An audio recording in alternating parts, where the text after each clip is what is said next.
All right, we're live.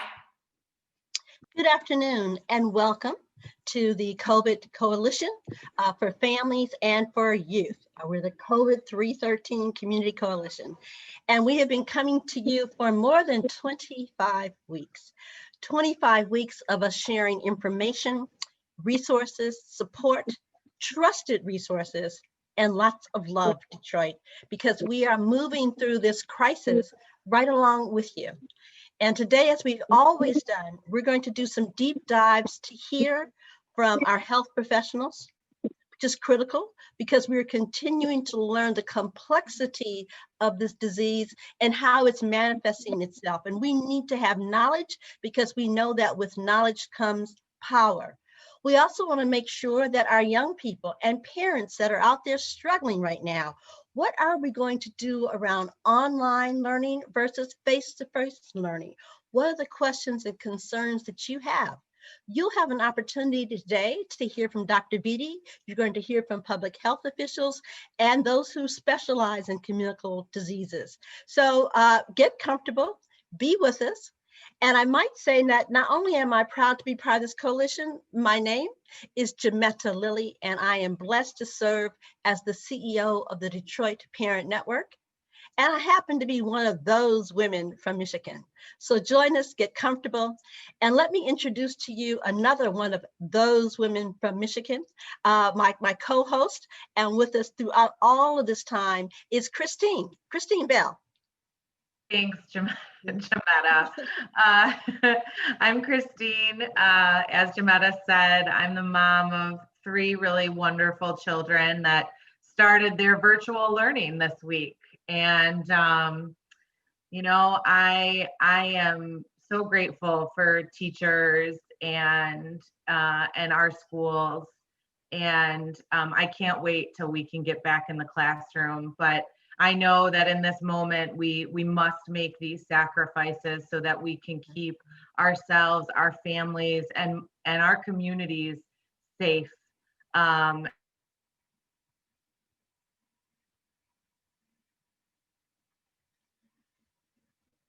thank you, audience. Keep in touch with us because we are beginning to experience the same things that sometimes you're experiencing too. Internet is moving in and out, but it's right back with us. Please go ahead, Christine.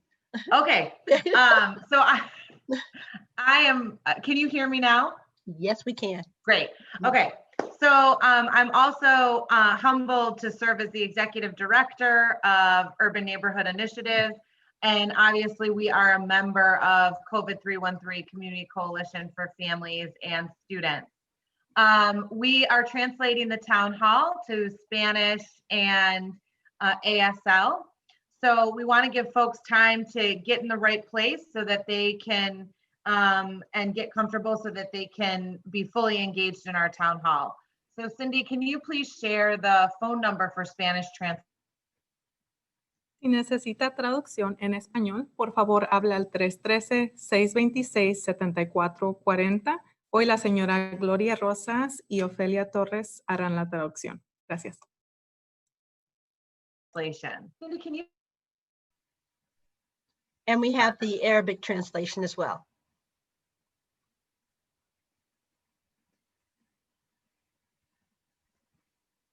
Saeed isn't on yet. Okay. If you need Arabic translation, you can see that on the screen. And then Julie, could you please share the instructions for ASL?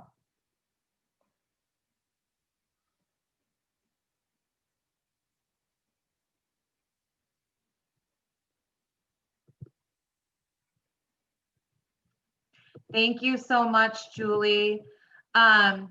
So stay with us for the next 60 minutes so you can stay informed and powerful. This is also a time for you to ask experts your questions. So to ask questions, please use the chat on Facebook because we have folks monitoring the chat, or you can text your questions to 313-288-2082. Again, that number is 313-288-2082. 288-2082. We'll have a question and answer section after each segment. If we can't answer your questions today, we're committed to getting the answers to you by next week. All the questions that are asked today and the questions that we can't answer will be posted with the answers on onedetroitpbs.org. For our experts, please remember to speak slowly for our translators. They really want to make sure that they are translating the important information you're sharing correctly, as well as all of the questions and answers that we'll have today. Also, turn off your cameras when you're not speaking to ensure that our ASL interpreter can be seen. And don't forget, probably most importantly, to mute yourself when you're not speaking. Terry Whitfield is our timekeeper, and he will chat you your remaining time. So keep an eye on the chat. And if you go over your time, our moderators will gently remind you to wrap up. And it is my pleasure to introduce Cindy Gamboa. She's with us today to kick us off. Cindy? Thanks, Christine. And hi, everyone. I am Cindy Gamboa. I am a parent of 3 school-aged children, and I am anxiously waiting for the start of school next week, Tuesday. I've attended all of the parent orientations. I've downloaded what feels like a million apps for me to track the progress of my kids. I've set up workstations at home. I've bought headphones for the kids, and I still feel kind of anxious just to see how it goes next week, right? So, and I feel like that's what most of our parents are feeling right now that are still waiting. So, we want this space to be a place where parents can come and be heard, get information that's necessary. But we also want to have this space be a space where we can uplift other voices that often don't get enough space. And that is the youth voice. Our youth are really concerned about their education too. And their voices have not been centered in the conversations about reopening schools. They've spent countless hours worrying about this upcoming school year and what that could look like. The youth within 482 Forward just released a letter publicly yesterday where they call for school leaders to make public commitments supporting their needs. In the letter, they make the following demands. They ask for schools to have a reasonable start hour. They ask them to forego uniform and dress code policies for students that are attending virtual school. They want to make sure all of the information that is coming home is translated into their family's native languages. They also want to make sure that schedules follow best practices for screen time and allow students adequate breaks. We believe students should not be on Zoom for 8 hours straight. So make sure that there is some flexibility for teachers, families, and students to meet their individual needs. And if that means recording classes for later viewing, then I think that's what's needed. They also want to hear that there isn't going to be any harsh disciplinary actions related to virtual education. Things like counting students absent from class if their cameras are not on or if they are having any technology issues. They want clear protocols for families if there's any COVID-19 cases at their school. We want to ensure that all virtual students have access to support like counselors and social workers. And this includes for students that are learning virtually so that they have access to office hours, tutorings, one-on-one support with teachers. There also should be clear and adequate published plans for students with special categories, such as students from low incomes, students with disabilities, English language learners, students who are unhoused or temporarily housed, and students with special medical needs. They want schools to provide 2 public forums for students, parents, and teachers to provide feedback about the virtual education curriculum. Now they're not only demanding things from the school districts themselves, but they're also asking for the health department to support and step up. Things like establishing a citywide health advisory committee to monitor school responses to COVID and make sure that's aligned with the overall citywide planning for COVID. We want the city and the health department to provide free, clear, and accessible COVID-19 testing that is specifically for youth in the city with expedited results. We want to see that there's a published list weekly about school COVID outbreaks so that there's greater transparency. They want to create a clear public health hotline for parents, students, and staff to express concerns and ask questions about COVID responses, and have clear guidance to offer clear guidance to schools on when it's safe to go back and conduct in-person learning based on local case rates and hospitalizations. Now, these are some demands that our brave students are talking loud and clear on. And today we're going to have leaders from school districts, and we hope that they can respond to some of these demands. And also, if they can make a commitment to meet with our youth in person before the end of the month. We're also going to hear from the local health department about important information we need to know about schools, kids, and testing. So stay tuned. We're excited to hear from our leaders, and we hope you can learn something new. I will turn it over to Jametta. Yes, thank you so much, Cindy. You've expressed the challenges that, in fact, we know that so many families are trying to handle right now.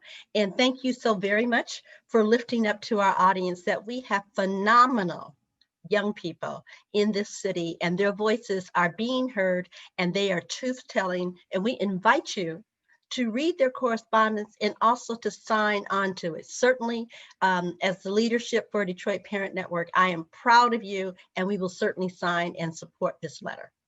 So we'd like to go ahead and move forward with our program. As Cindy indicated, our goal is always to bring trusted, informed experts to you. And as we almost always try to do, is to start off hearing from the reality is looking at health, because we are living this sci-fi as a result of a phenomenon called COVID, or the coronavirus. And to help us begin to continue our understanding of this disease, we're really pleased to have us today, Dr. Kendra Young. And she is both a PhD and with a Master's of Public Health and an MBA. That's a wonderful, complex lens that you bring to the work. And she is focused in on helping us better understand disease. Now, we originally were going to go with Dr. Feldman in the beginning, and I just made an error, so let me apologize and kind of back us up there. That was the wonderful bucket of the background of Dr. Young, who was going to follow after Dr. Eva Feldman. Dr. Eva Feldman is with the University of Michigan and is going to have a wonderful presentation to us about the long-term impacts of COVID. Dr. Feldman, welcome. Thank you so much. Yes, when we first began to see patients at the University of Michigan, where I've had the privilege of working for now 3 decades, we actually first had to learn how to care for them. And in March and April, it was a real, to be frank, learning curve as we began to assume care of these patients. Some were mildly symptomatic with COVID, others were critically ill. Now I truly feel at the university and throughout the country, we understand how to care for COVID patients much better. But what we're also now seeing, something that we're very interested in and want to make the community aware of, is that there are chronic complications of COVID. So if you have had the disorder, it's important to understand that there can be more long-term outcomes. And that's what I'd like to discuss with you today, the chronic complications of COVID, and then really talk about what we need to do as a community, not only to not contract COVID, but also to prevent or to maintain good health, even if we have had COVID. So I'm going to share my screen here with you, I hope. Can you see my slides?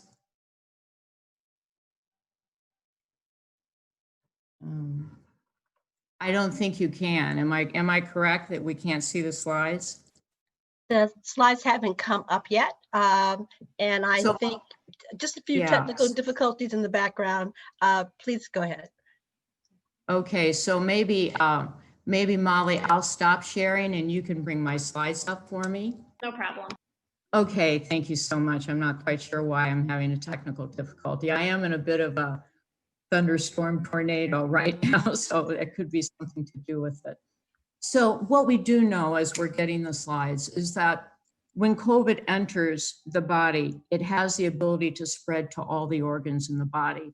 So the brain, the lungs, clearly, the kidneys, and the heart. And so what's important to know is even if you have mild COVID symptoms, from mild to marked disease, you have the possibility of having the complications of COVID. Thank you, Cindy. And if I could just go to the first slide then. Thank you. And so what you can see here is, the fact that once COVID enters, it really has the ability to go to your lungs, your heart, your liver, your kidney, cause blood clots throughout your body. So on the next slide, the real key take home is that people who've had COVID-19, even with minimal symptoms, could potentially still have organ injury. And on the next slide, another take home point is even when we find a vaccine, we really can't abandon our family and our friends and our colleagues who have already had COVID-19.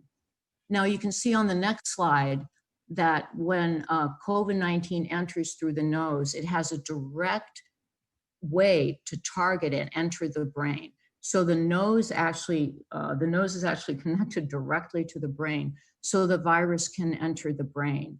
And what can occur then, both acutely, if on the next slide, is that right away on the next slide, if I could have the next slide, what can happen, as you've heard, people lose smell and taste, and then they can become very delirious, and they can have stroke and nerve damage, and that's acutely when you're infected. However, what's really important and what we know now is in the long term, what people are experiencing is short-term memory loss, problems thinking, being able to do just simple things, the activities of daily living. They can have mood swings and actually also have permanent nerve and muscle damage. On the next slide, I'll show you a picture of what it looks like. So you can see as you're looking at your screen on the left, what looks like a healthy brain. And then on the right, you can see these are actually two different pictures of two different brains from patients. And you can see the type of infectious and inflammatory lesions that COVID-19 can cause in the brain. So we need to understand and identify who is at risk in getting these long-term consequences, short and long-term consequences of COVID, and work closely to hopefully prevent those. On the next slide, we'll now look at heart complications, because now we know in the short term, COVID, you can get inflammation of the heart, you can get blood clots that travel to the lungs and brain that start in the heart and an irregular heartbeat. But what's really worrisome is even if you're not that symptomatic, long-term COVID can be in the heart and your heart can become diseased and you can develop what's known as congestive heart failure. So on the next slide, we have a picture of a heart, and which I'll show you on the next slide. If I could have the next slide, Molly, please. And you can see then those arrows, that's a picture of a heart. And on the arrows, if you see that line in the black strip, That's all inflammation of the heart. And this isn't a patient who had minimal symptoms. Yet, while the patient was minimally symptomatic, the heart was inflamed. And then later on, what would occur with the patient is that they would develop, problems with heart rhythm and the operation or working of the heart, known as heart failure. Next slide, please. Finally, let's talk about the complications in the kidney. On your left-hand side, you see a normal kidney, and on your right-hand side, you see a picture of what a kidney looks like once it's been infected with COVID. And what happens is that COVID goes in and directly damages the kidney, so it's unable to do its job, which is to filter out toxins and waste products that you ingest. So on the next slide, what we see is the long-term effects of COVID kidney disease, and that can be chronic kidney disease, that can be kidney disease leading to dialysis, and also blood clots. You're more susceptible to get blood clots with kidney disease. So with that, I'll end the slides and then discuss with you a little bit about prevention. What's really important is we clearly know what disorders make you more likely not to do well if you have COVID, and that is if you have diabetes, if you're overweight or obese, or if you have heart disease. So if you contract COVID and you have those pre-existing problems, then you have more of a likelihood not to do well in the short term, and also even more of a likelihood to develop these long-term complications. So that brings up the very important point. One of the key points I want to make today is we need to all resume going to our doctors and getting preventative health care. Every one of us under the Affordable Care Act, our regular insurance, Medicare, Medicaid, are eligible for a minimum of 2 normal health screenings a year. And I encourage everyone to address, their diet, their exercise programs, and seeing their physician regularly. What has occurred is because people are frightened to go to their physicians, they're not seeking care during the COVID time. And that will make you more likely to not only have a bad outcome if you contract the infection, but also potentially to have one of these long-term complications. In parallel, I'd like to end and then take questions after Dr. Young speaks about the fact that we're starting a clinic, a chronic COVID complications clinic for those who have diabetes and have noted more complications from having had COVID, such as feeling more fatigued, having trouble thinking, having more heart or kidney or nerve issues. So chronic complications occur. We need to prevent them to the best of our ability by using our best preventative healthcare measures. And if they do, and if you are during chronic complications, you need to actively seek healthcare now. It's not that you're not, oh my, I'm just tired because I've had COVID. No, there are true chronic complications of COVID. Now I'll turn it over to Dr. Young. And thank you so much. I'm very honored to be asked to speak to you today. And we're quite honored to have you join us. And because we know this is a very important segment, I want to just pause just in case we have some questions that may have come in specifically for you, Dr. Feldman. Christine, do we have any for Dr. Feldman at this moment? We actually have a lot of questions coming in. So Dr. Feldman, could you share what the long-term effects of mask wearing on people with asthma could be? Do you have any? Well, so you have to, everything's a risk balance, right? So clearly, what is the risk of not wearing a mask in the current environment? And then the risk of someone who has a baseline lung condition, such as asthma, contracting COVID. And we believe that that risk is much greater than any adverse risk of wearing a mask to a patient with asthma. So we highly encourage our patients with asthma to wear a mask. We're much more concerned that they could contract COVID, and that would even, of course, exacerbate their disease. Great. And then there are two, I'm going to read these directly from folks. Sure, Just sure, to be thank you. clear, can COVID-19 cause heart attacks? So here's the answer. Acutely, what occurs is that when you get COVID-19 and you're acutely ill, your heart can beat irregularly and you can suffer a heart attack in the acute phase of COVID, okay? In the long term, so that's when you're acutely very ill. The long-term sequelae, you're not more likely to have a heart attack in the long term, but because your heart muscle has been damaged, long term, your heart will not contract as well, and you develop what's known as heart failure, where your heart doesn't work as well.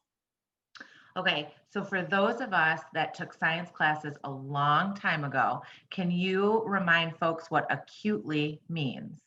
I'm so sorry. No, you're I fine. apologize right away, okay?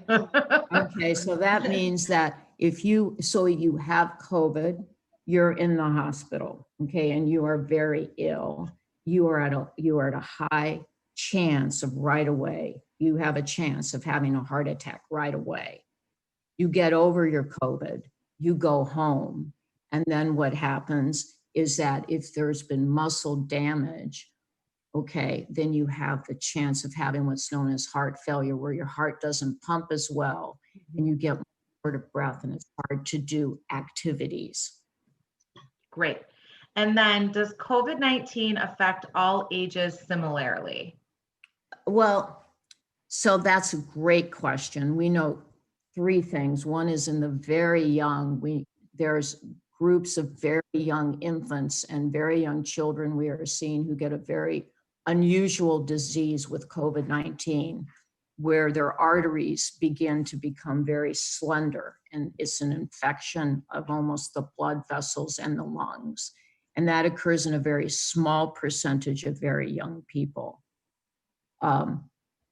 Depending on age, the very old, but I mean very old, like, not that that's that old, but 70 and over are probably more at risk. But between, I would say, the ages of maybe 15 and 70, what's more important than your age are your other risk factors. So if you're overweight or obese, if you have high blood pressure, okay, or if you have kidney disease, your kidneys aren't working correctly, you're much more likely to not do well with COVID. You're at a much higher risk.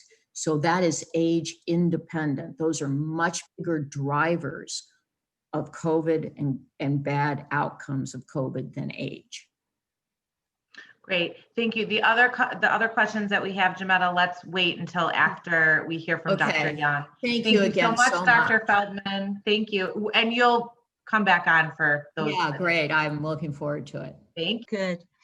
Thank you so much, Dr. Feldman. And so we'll move forward as we do continuously to hear from our public health officials and our excellent team that is at the Detroit Health Department.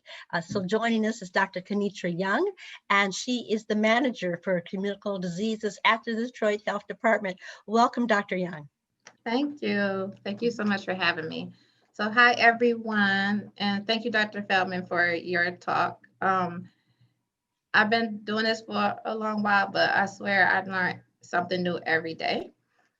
So I will give your attention to when certain things you want to, piggyback on what I say, can be found at, of course, the CDC website.gov, our state of Michigan website for the Michigan Disease of Health and Human Services.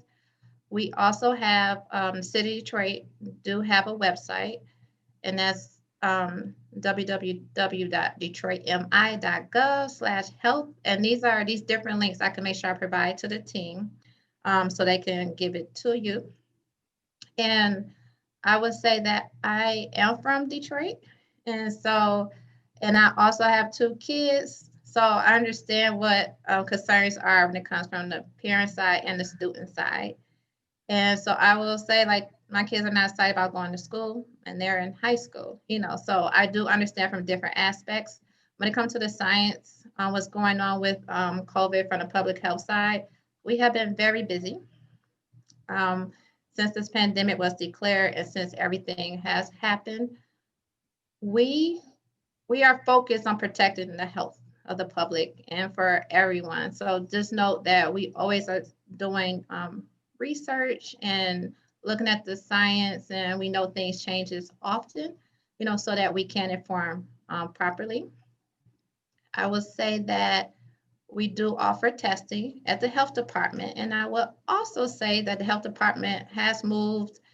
If you do not know, we are located at 100 Mack Avenue, and this is where the American Red Cross used to be, for the people who are local. So here we now have our immunizations, our vaccination clinic is actually here now. They used to be at Samaritan Center, so that you all could come here to get testing done when it's time to get vaccinations and things like that. You can come here as well.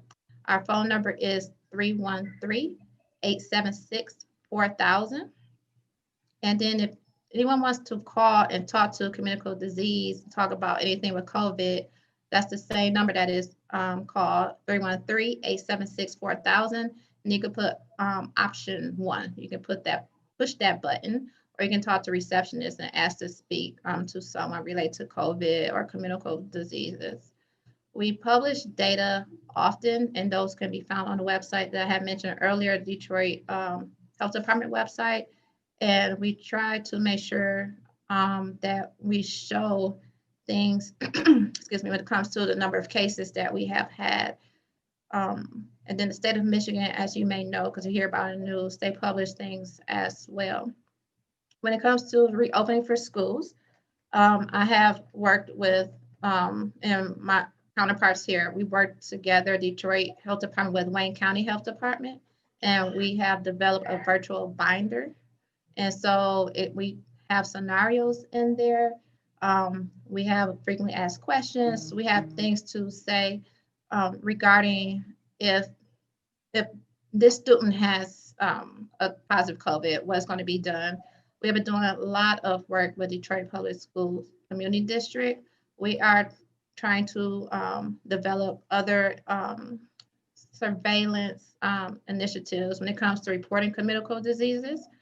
And so, but this is something that we have always done, is making sure that we protect the schools. And in terms of if someone there had a positive test, we try to make sure that we investigate it, see what's going on, and see what the risk of transmission is to other individuals, including the staff and the students.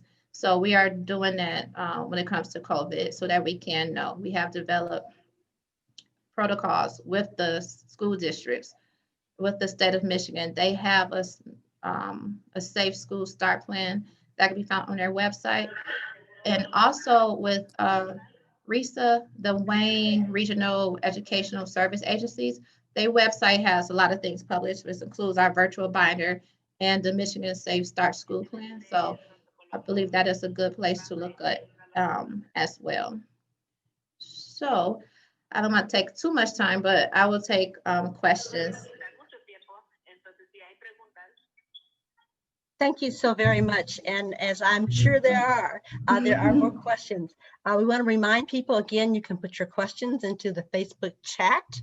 You can also text us. You can do it right now to 313-288-2082. We'd love to hear from you. And if you ask questions and we don't have the answers, our experts have availed themselves to assist us to get that information to you. Christine, any questions? Yep, we have some questions. We Okay. sure do. Has there been any updates on the vaccine for COVID-19? There has not. Oh, you're gonna say that. No, you go ahead, Dr. Young, and I can chime in after. Okay. It's a lot of like clinical trial 3s that's going on. There has been things that's been talked about in the news recently, like, oh, we may have something even before the start of the election. You hear that we'll have something by the end of the year. So it's a lot of things going on, and it's a lot of clinical trials that's being conducted even within our state, up there where Dr. Feldman is, down here where I am in Detroit. So I'll let her chime in. No, I was just saying that we just announced we're starting, in a clinical trial. And that information, if you're interested, is on, if you do University of Michigan or Michigan Medicine COVID-19 vaccine, you can see, because we are taking volunteers. We just announced it today. And it's one of 3 major, vaccine trials that are ongoing in the United States. In the one we're doing, there are 30,000 patients who will be entered throughout the country. Henry Ford is also involved, as are we.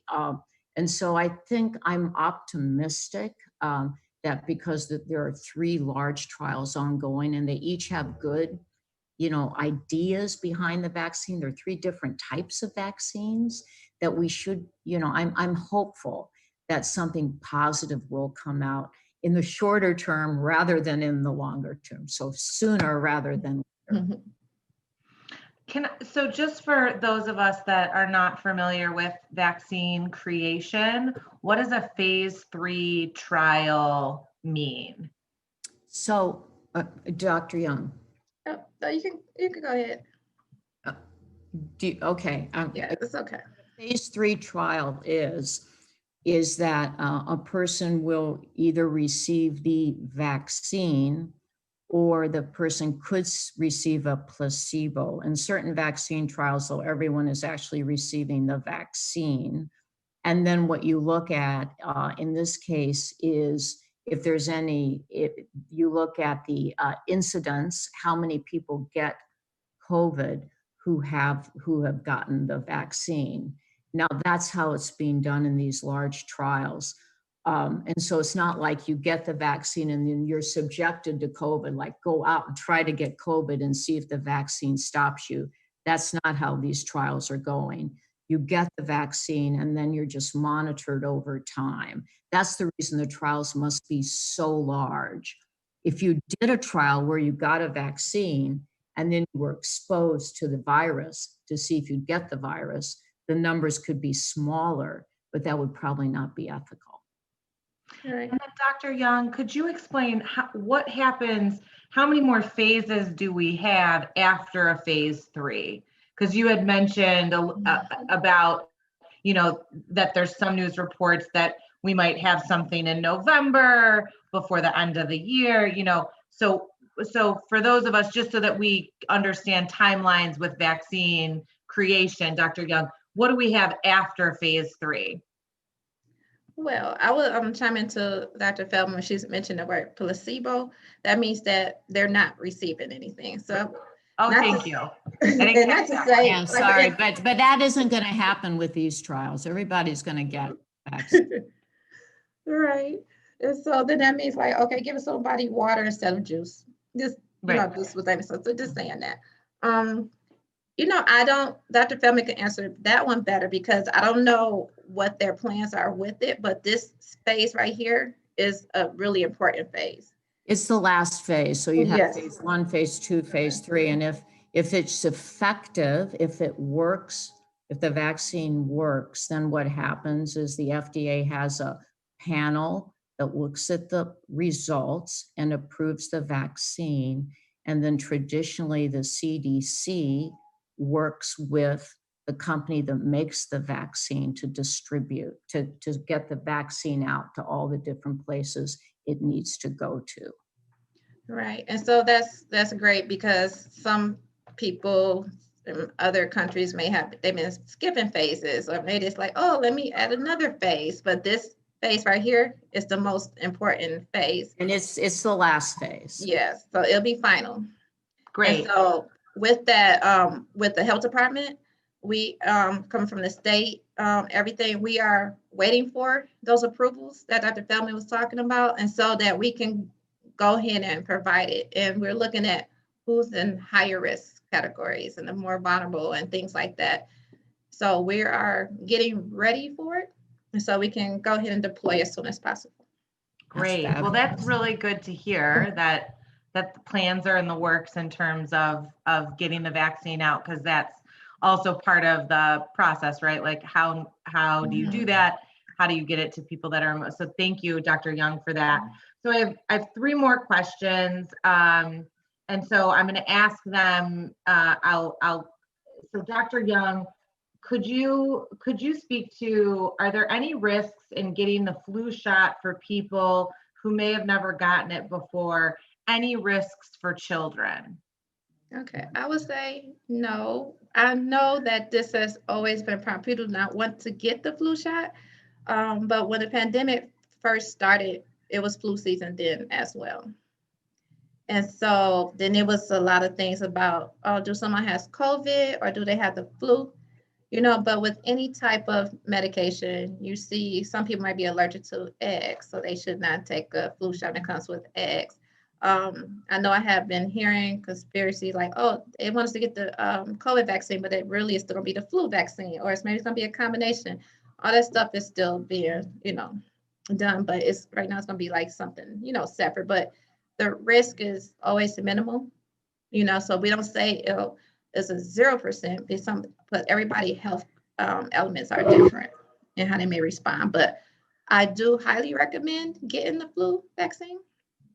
Some people say, oh, I get sick once I get the flu vaccine, but that's, they may have a cold that was going on, then something else had happened or whatnot, but it is highly recommended and we highly encourage it. And that's one thing that's going to be happening from the health department as well, is to encourage everyone to get the flu vaccine, and that could help minimize, a COVID type of reaction perhaps if they was to get it. Great. Can so Dr. Young, what new developments in rapid testing, and when will are there new developments in rapid testing, and when will Detroit, and when and if Detroit will Detroit have new types of testing available? When will Detroit have new types of testing available? So new developments in rapid testing, what are they, and when will Detroit have new types of testing available? Okay, well, it's been a lot of different research when it comes to the testing. So we have the PCR rapid test with the Abbott lab. So that means someone can come to the health department and get the testing done, and they will know their results within 15 minutes or so. I'm sorry, did the camera freeze? But so we have rapid testing here at the health department at 100 MAC. And that's the quick one, it's a safe one, it's an efficient one. And so that's the only one we're gonna have right now because we have multiple instruments that we can use. And when it comes to other testing, we're not in a process right now because this one is a confirmatory test that could be used. There's been some hospitals that may have been doing, or urgent cares that have been doing antibody testing and things like that. And that's about looking at immunity when it comes to things. But the health department does have a rapid testing, and an appointment can be made so that people can get it done. We did a lot of the testing when it came to first responders, police department, even essential workers at the grocery stores, so we can make sure it was safe. We actually did do the testing for the kids that went back to school in the summer, so we're doing the testing here, and it's the rapid test, which is a very efficient test. Great. Thank you both so much for being with us today. We have one question that we're going to ask you all to answer offline, which is, how do you think the vaccine will be rolled out to young people? But we want you to answer that offline, and we'll make sure that we get that question up next week for the person that asked it. Thank you both so much. Jametta? Thank you.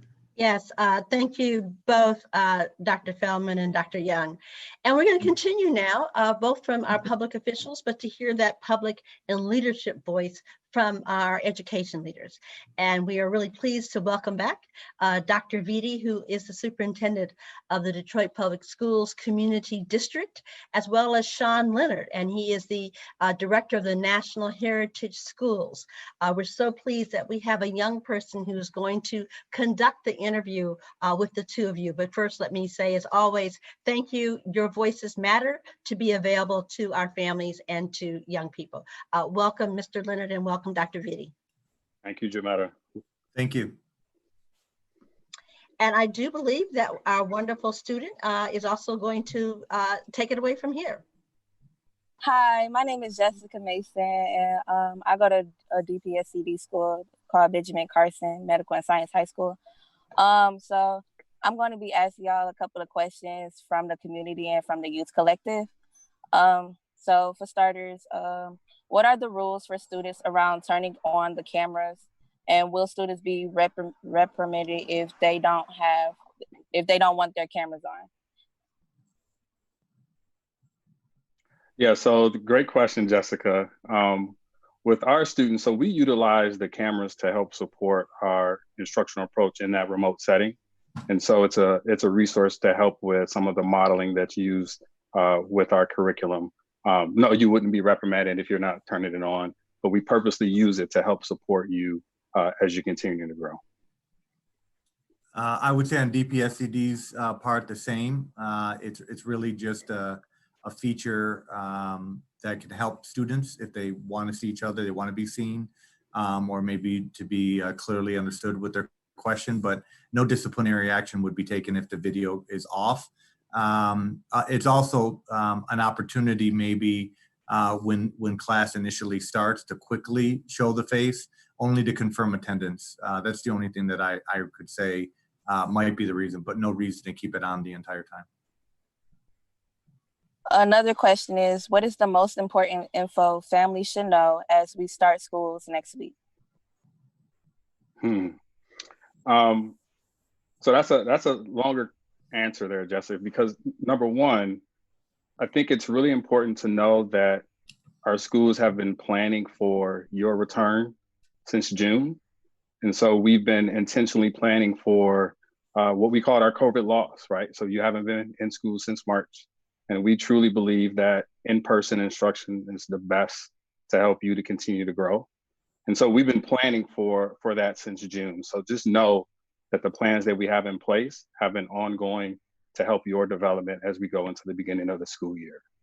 The other thing to keep in mind is what we call giving yourself and your teachers and your parents grace. And what we mean by that is you've been dealing with a lot since this pandemic began. And so understand that we're taking all of that into account to help support you and the rest of our students as we return back to school.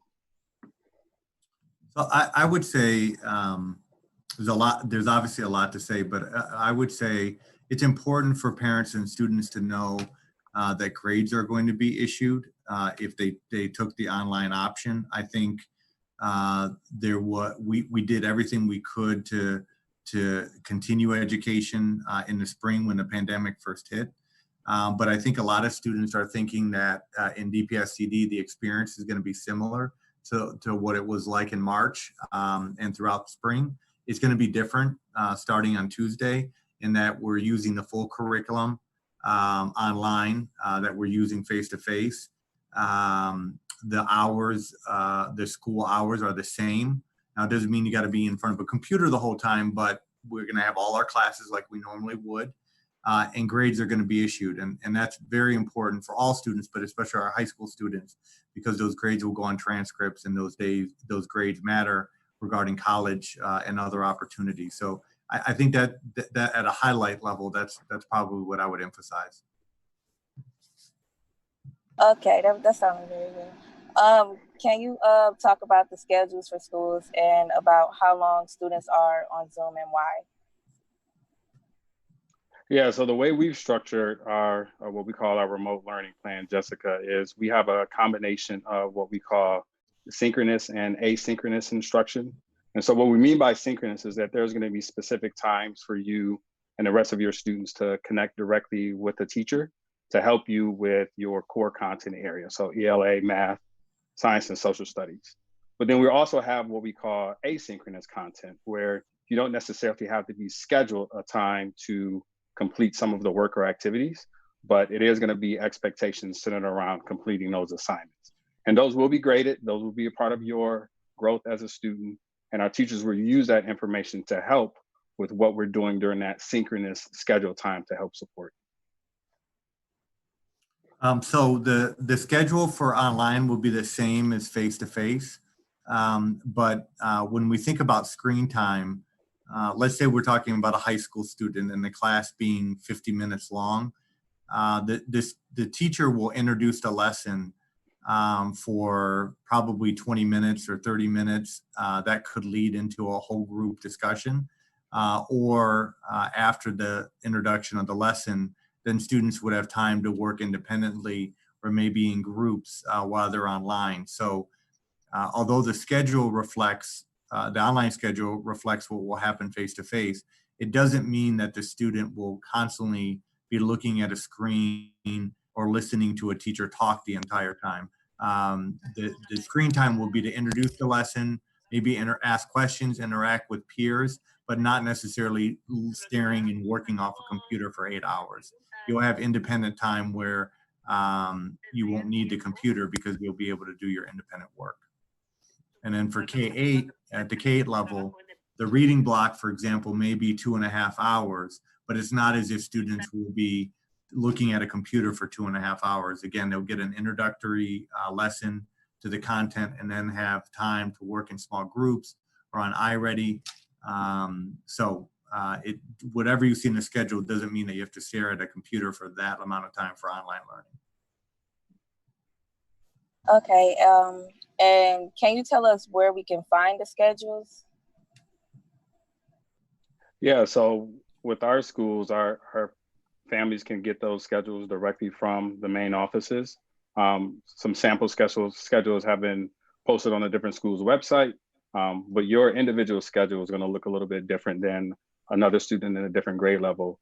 And so that schedule can be provided by the school's main office. And it'll outline exactly what your day is going to look like, how much time you'll spend in your ELA or math content area, if there's going to be specials offered and how that information is going to be provided to you. So all of that will be provided through the school's main office. So students should be able to get their schedules through their schools. Either there will be a robocall sent out or a text message sent to parents in order to let them know that the schedules are available. You'll be able to see it through the parent portal. Every school is different about the timeline, but probably by today, no later than tomorrow, a message should be going out through the individual school that the schedules are available. And schools are also in DPSCD scheduling parent orientations or student orientations just to be able to navigate the schedule and the expectations for Tuesday if they're functioning online. I'm going to also send out an email to all students through the district email so that they also have additional information about Tuesday startup online. Will students be considered absent if they have technical issues? No. So we've already set up protocols to ensure that, one, all of our students have access to physical devices and technology. We've also set up resources to help our families with access to actual internet, even including hotspots for those students that may need that. But then even if there's technology issues, as long as we know about them, you wouldn't be marked absent for that. And we'll figure out different ways to help support you along the way. Same with DPSCD, all of our students will have the Connected Futures tablet or a loaner laptop. The Connected Futures devices have the embedded internet access. And then for those that are going to get donor laptops, so those are pre-K students, kindergarten students, and any newly enrolled students to DPSCD, then we're working with them on a hotspot. So there will be a number to call if there's technical issues with the device. I don't necessarily foresee a reason why there might be technical issues, but there might. You never know, to your question. I think it may be an absence, but you obviously would still have access to the content because it'll be online. And if it's an issue that continues, then the student or parent should contact the teacher, and we can always work through making sure that you get any assignments you missed due to technical difficulties. But I wouldn't stress out about that being an obstacle for you. Okay. What resources are schools providing students, including desks and technical support and etc.? And where should they go if they have tech issues? Yeah, so the number one place to start is the school. So contacting the school's main office. It depends on the tech issue. Like you might have some challenges with your Google Classroom code, and so we'll connect you with the teacher to get that. And our school main office will have those codes as well. If there were challenges with actually logging on or getting to a specific Google Meet with your teacher, beginning there with the school's main office, we can do that. We also have an entire what we call technology support team within our National Heritage Academies team to help support parents when they're having some of those technical issues that are a little more complicated. So there's various levels, Jessica, to help our families, to help you with getting access. So when students received the Connected Futures tablet, there was a phone number that was included to connect to Human IT, which is the partner that we have to work out any technical difficulties that students might have with the device. In addition to that, through the student district email, I'll pass on additional phone numbers that can be called for technical support. And then we'll be sending information out through robocalls and text messages to parents with also information for technical support. Also to remind any students or parents, we're going to activate a homework hotline as well. So beyond what you're going to learn at home during the day, if you have questions or concerns about completing homework or assignments, you can call a hotline where a teacher will answer and help you with any work that way. We're also going to have a mental health hotline as well. So if students have any issues that they're dealing with at home, with friends, and they don't have anyone to talk to because they're not in school, then they can use that hotline as well to address any outstanding issues that normally could be talked to in the school. Are you providing tutoring? Are you still conducting after-school clubs and activities? Another great question, Jessica. So with many of our schools, particularly the ones that are 100% remote, we're offering what we call in-person support. So it's in addition to tutoring throughout the day as well.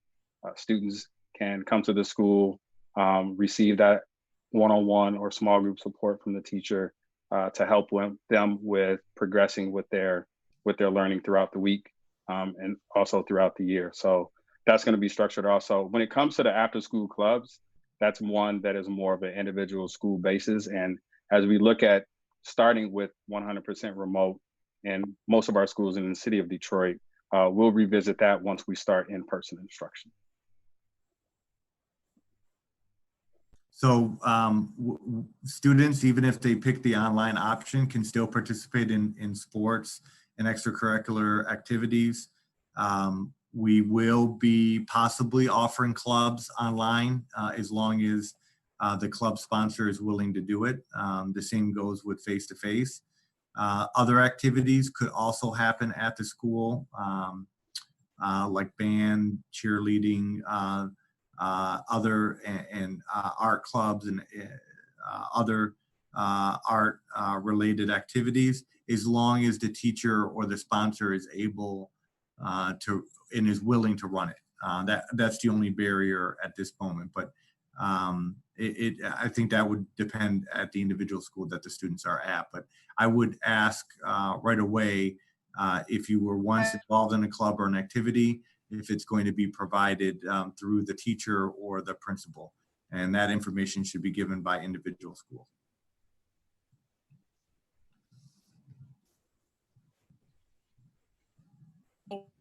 Which parents and students? Can you repeat that, Jessica? You froze up a bit. I was just going to say. How do you support English second language parents and students? One more time, because I missed the first part. I'll repeat it. You look beautiful when you're frozen, but Jessica, how do you plan on supporting English language learners, parents, and students? Yeah, so there's a plan for that also, Jessica. I mean, you know, we have not with our ELL students, but we also have our special education students. We also have students that are performing below grade level. And so we have a plan to help support those students through that in-person part of the structure that I was just talking about before, that students can have that support physically at the school, but then also we have staff to help support them remotely as well. The whole idea with our ELL students is helping them with that language acquisition. And so there are specific plans to help support those students in order to be able to do that. And so we have staff that's there to help support them along with our special education students. So we have students that have individual plans that need that support. And so our staff is set up to help support them that way as well. So all of the support staff that typically is there to support our English language learners will still be working, whether it's face-to-face or online. So that's mainly our paraeducators that support and teachers that are certified in the area. So that will take place as it did before the pandemic, whether again it's face-to-face or online. So our English language learners should know that they're going to get the same support that they would have gotten before the pandemic if we were fully in school.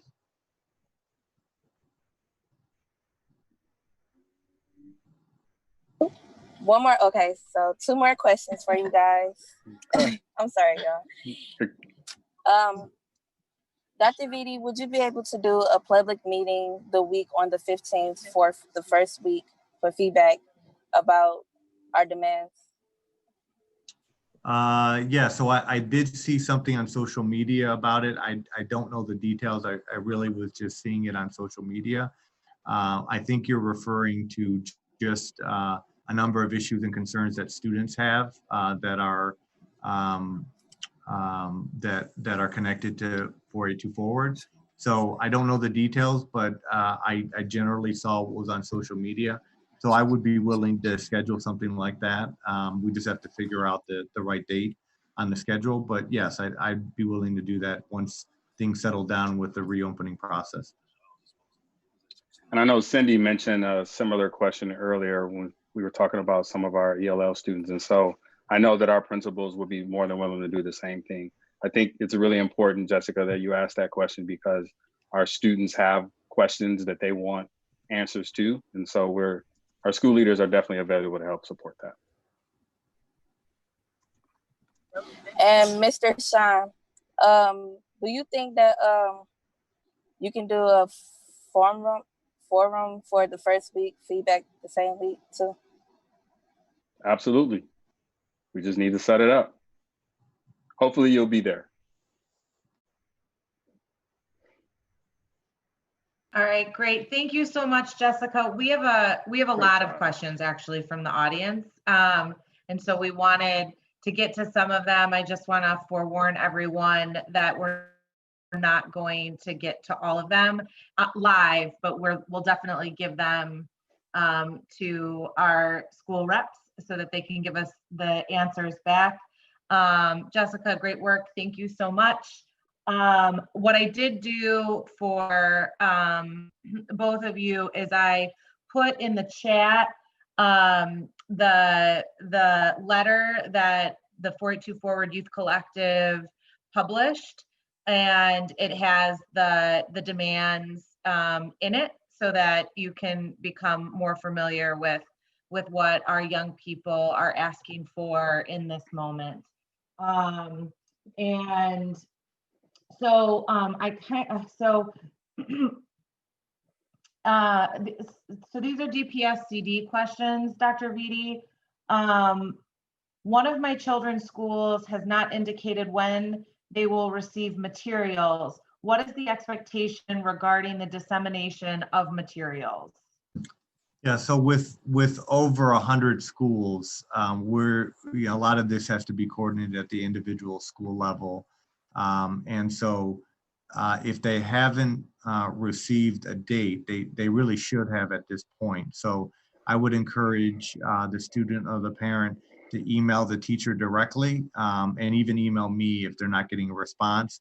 And then I can follow up to make sure that there is a response. But at this point, all of our schools should have communicated to our parents, whether it's robocall, text message, or on the website, on their website, about what date that they can come in to either pick up their Connected Futures device if they didn't already, what date newly enrolled students can get laptops, and what date students can come in to pick up their books or workbooks for online learning.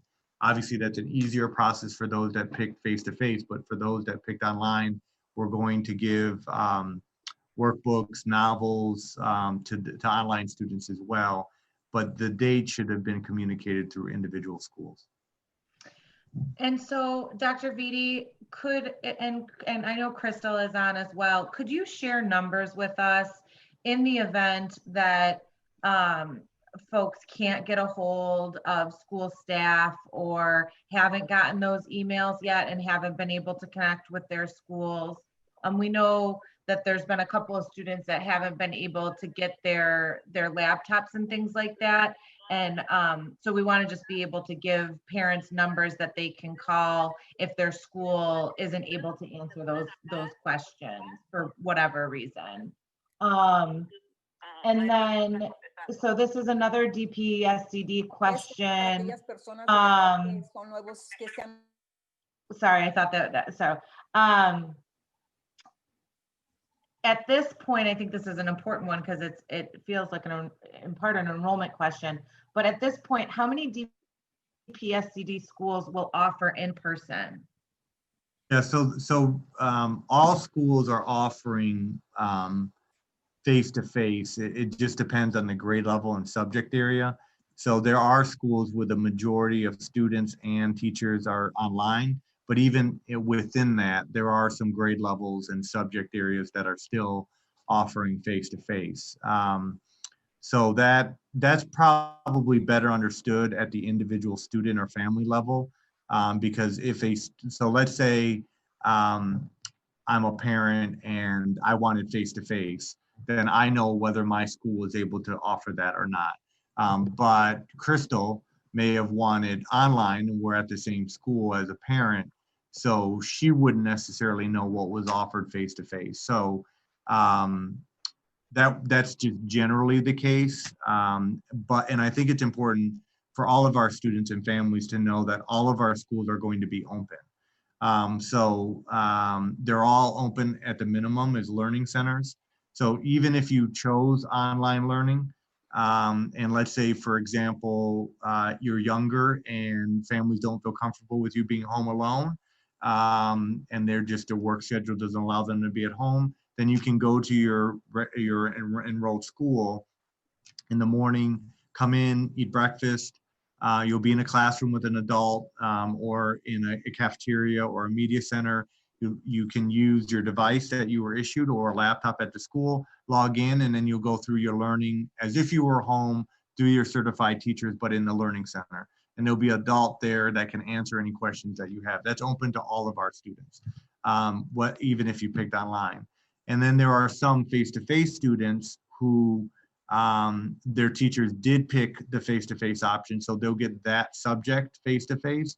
But then for another subject, they may be accessing a teacher online. So with them being at the school, they can just log on and then stay at the school and access that subject area online. So it all depends on the individual student and school grade level subject area. But I think it's important for all students to know that the learning centers are available to all students, even if they're online. In addition, if you're an online student, you can still have access to breakfast and lunch at your school. So we'll give more details out about that, but it'll be similar to the grab and go structure where you'll come at about 10 o'clock, 11 o'clock, and you'll be able to get both of your breakfast and your lunch in a bag. And similarly, Christine, just really quick, with many of our schools, we offer the hybrid in-person, but then even our schools that are 100% remote, they are providing that in-person instructional support as needed for those students that need that additional support. Families can reach out to the schools directly to set up a schedule for that based on the needs, and those things are being provided as well. Great, thank you. So I want to ask this, there are actually a number of other questions that have come in. So I definitely am going to have to get these questions to you. I should say we, I don't know that it'll actually be me, but this one I think is really important because it keeps coming up. And so it's from two different folks, but it's around the same issue around special education. So how will students with IEPs that chose the virtual option receive their services? And this is an emphasis on special education. And then, have you received confirmed guidance from the Department of Education regarding standardized testing requirements for this year? If so, can you, so these are two different questions, sorry, but the standardized testing is also important. Can you elaborate on those expectations? So will we have standardized testing this year? And then how do students receive their services if they're special education and have chosen virtual? So why don't you answer both of those questions? So if Sean, if you'd like to go first, please do so, and then Dr. Vitti. Absolutely. Yeah, Thank so you. when it comes to the standardized testing, so as of now, there is still the plan in place at the end of the year provide standardized testing. There hasn't been any guidance that I am aware of that's been provided that those standardized tests have been waived. So until we receive that information, our plan is to continue to plan for that standardized testing. But I think it's a bigger question when it comes back to the purpose around the standardized testing, because at the end of the day, we want to make sure that our students are learning as much as they can each year so they can continue to progress. And so our plan is to continue to plan for that eventuality, as well as look at how we're teaching our curriculum and assessing our students along the way to help support them with closing that gaps so they can be at or above grade level by the end of the year, which is the whole goal of the standardized test to begin with. When it comes to the special education question, so like I mentioned before, yes, our special education students will continue to receive support, even if they are a virtual student. We have our special education teachers that are setting up their schedules to help support those students through the lens of the individual needs in their student individual education plans. And so every student has specific goals within their plans that our task is to make sure that they're reaching those goals and we're supporting that growth throughout the year. And so, yes, each individual student will continue to receive that support, and schedules within the school will be able to help support that. Great, thank you. Dr. Vitti? Yeah, so I mean, we have the legal responsibility to meet the expectations of the individual education plan for students, whether they're online, they're facilitating learning online or face-to-face. And we're going to be committed to doing that with teachers and paras, whether they're working online or face-to-face. So that was a challenge last year. I think things will be smoother this year because the curriculum is accessible online. Our teachers are more familiar with Teams, and now we have Schoology, which is the platform to facilitate the learning. And so I think parents and students always need to be advocates for their children as far as those IEP requirements. And when things are not being met, then those issues need to be raised at the school level and even at the district level. I think the question was already answered. The state right now has not given any signs that there won't be state testing at the end of the year. As a district, we're required to implement interim assessments. So at the beginning of the year, all of our students, whether they're online or face-to-face, will take the iReady baseline test in reading and math, K through 8, and then a pre-PSAT or SAT test for 8th grade to 11th grade. And then those same assessments we use at the middle part of the year, and then at the end of the year, along with any state assessments that take place. SAT and PSAT testing will happen in the fall. That's required by the state. And unfortunately, that has to be a face-to-face test. So students will have to come into the building, and we'll obviously spread everyone out and maybe use all of our buildings, even the K-8 buildings, to ensure that students can social distance and take that test. But that is a follow-up from last year's spring test that wasn't administered. And that's going to be an important test for students, especially if they're juniors or seniors, in order to get a record of the SAT score for college purposes and scholarships. Although I should say, sorry, most colleges seem to be sympathetic with not requiring the SAT test. So I think that's important for our students to know. That was clearly the case for last year's graduates. There was conversation that would be applied to 2021 graduates as well, but that might depend on the actual institution, the college institution. Thank you, Dr. Vitti, and thank you, Sean, for being here today. We have a lot, there are many more questions that we'll be sending to you. I know that it's a highly complex time. There's lots of information and lots of planning and schedules. So thank you all so much for being as thoughtful as you have been to make sure that we can still have some sort of school for our children, because it's so important. So thank you. Thank you, Christine.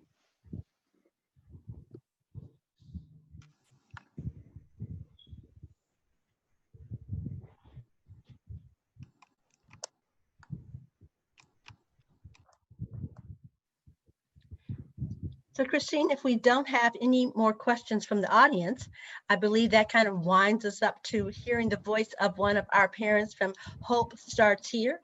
And for those who are not familiar, Hope Star Tier has that laser focus on the health and wellness and education of our children from birth up to the 3rd grade. Welcome. Good afternoon. My name is Teresa Watkins. I am a COS with Hope Stars here in District 4. And I wanted to share today, even though we're going through a pandemic at this time, we want to make sure that we are practicing safe care with our family and especially our children.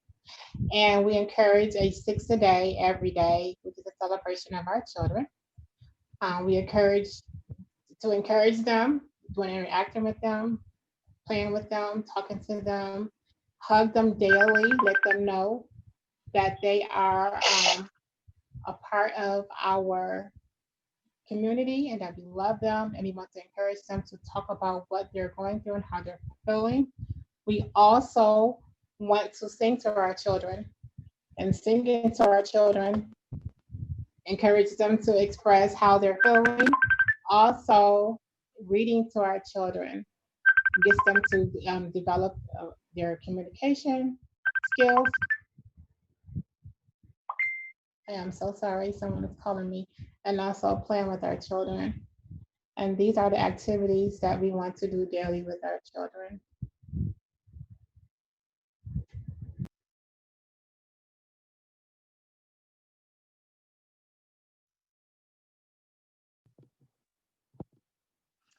Thank you so much. It's always helpful at the end of our program to be reminded of these 6 a days, and they're really wonderful. I actually I love hearing them each week, because it reminds me to actually do that in the chaos of pandemic and working from home and trying to make sure that my kids are safe and all of that good stuff. It's a really helpful reminder. So thank you so much.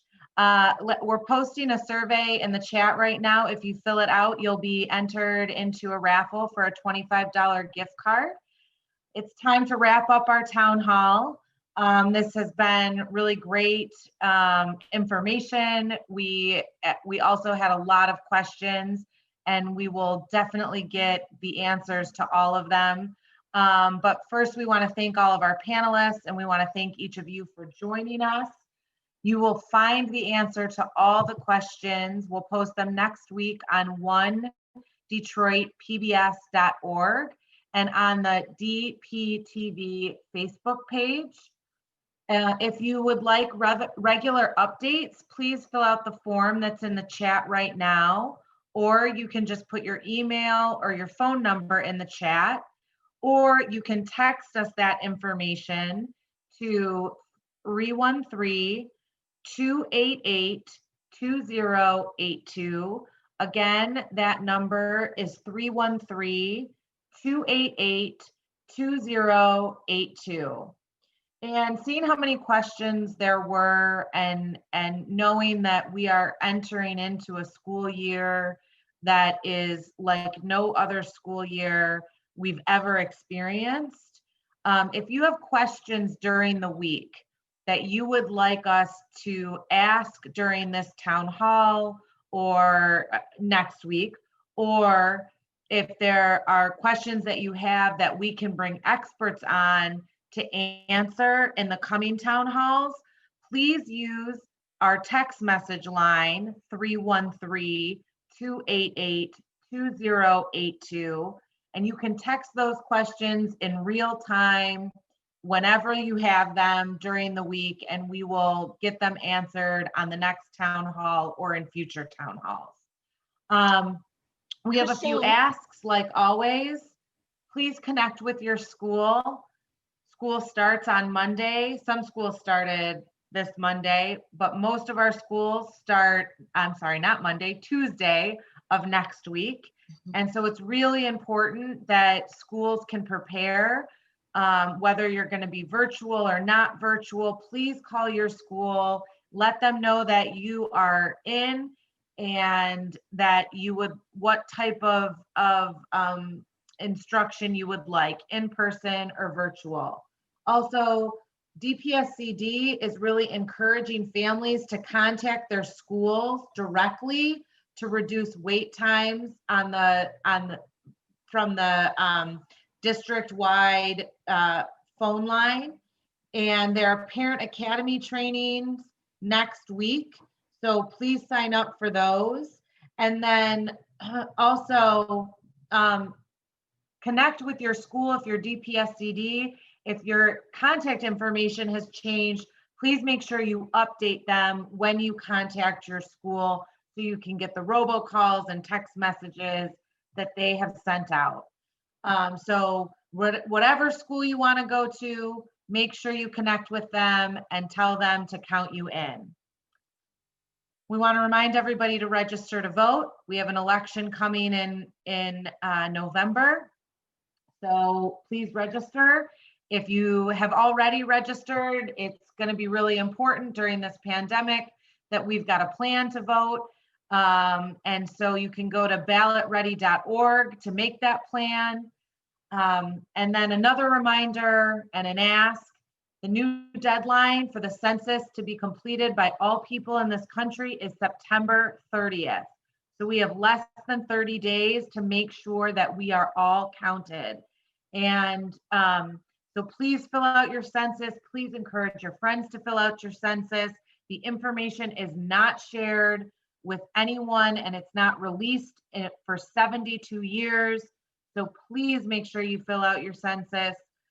It has impact for the next 10 years of how much money we'll get for Head Start and education and food programs. It's incredibly important. We have less than 30 days. Please fill out your census. And DPN is hiring. Detroit Parent Network is hiring. Please go to DPN and their job description should be in the link.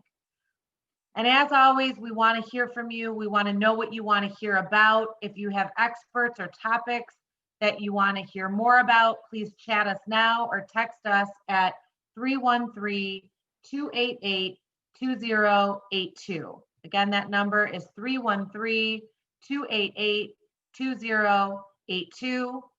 And this town hall is truly a group effort. So before we go, can everybody please turn on their cameras one last time? And we want to remind everybody to please stay healthy, stay powerful, and stay strong. Cindy, could you please say that in Spanish? Manténganse saludables, manténganse poderosos y manténganse fuertes. All right, everybody have a great Labor Day weekend. Thank you to all of our teachers and workers, and enjoy, do something nice for yourself and brace for the chaos of next week. Right. Wear Thank your you mask, all. stay safe, and have fun. Adios. Take care. Be blessed.